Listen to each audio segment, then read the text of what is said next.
Елімізде 2025 жыл жұмысшы мамандықтар жылы деп жарияланды.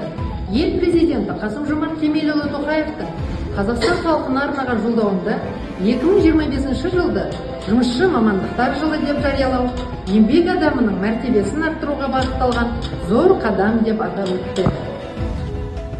Бұл бастама жұмысшы мамандықтардың маңыздылығын арттыруға, жастарды осы салаға тартуға және еңбек нарығында сұранысқа ие мамандықтар бойынша білікті кадрларды даярлауға бағытталған.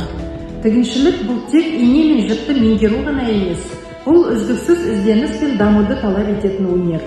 Бүгінгі күні сән индустриясы күн сайын өзгеруде. Сол себепті мен де үнемі өз білімімді жетілдіріп, шеберлігімді шыңдауға талпынып келемін. Заманауи тігін технологиялары, жаңа материалдар және сән трендтері бойынша біліктілігімді арттыру курстарына қатысамын.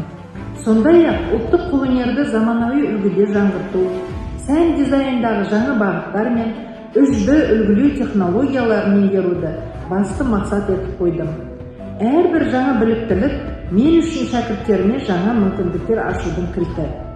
Себебі сапалы білім беру үшін алдымен өзім үнемі үйреніп отыруым керек.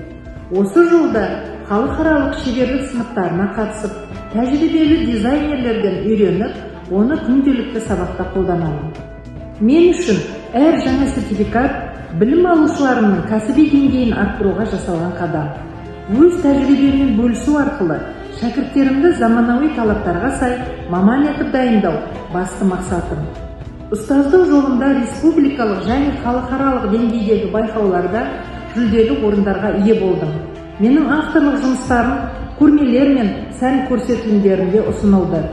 Бірақ ең үлкен жетістік бұл менің шәкірттерімнің жетістіктері мен табысы. Бүгінгі нарықтық экономика жағдайында тігін шеберлігі табыс табудың, кәсіп ашудың нақты мүмкіндігіне айналды. Сол себепті білім алушыларымды тек тігін тігуді үйретуіне шектелмеймін. Оларға жеке кәсібін бастау жолдарын, өзін-өзі жұмыспен қамту мүмкіндіктерін түсіндіремін.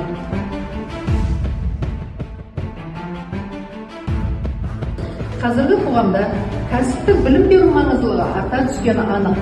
Нарықтық экономикамен алға басқан қоғамымызда жаңа жұмыс орындарын ашу, халықты жұмыспен қамтамасыз ету, тұрғындарға көрсетілетін тұрмыстық қызметті жолға қою міндеттері, білікті мамандарды дайындауды және сонымен қатар еңбекке адал, кәсібіне жауапкершілікпен қарайтын ұрпақты тәрбиелеуді қажет етеді. Бүгінгі студент ертеңгі кәсіби шебер.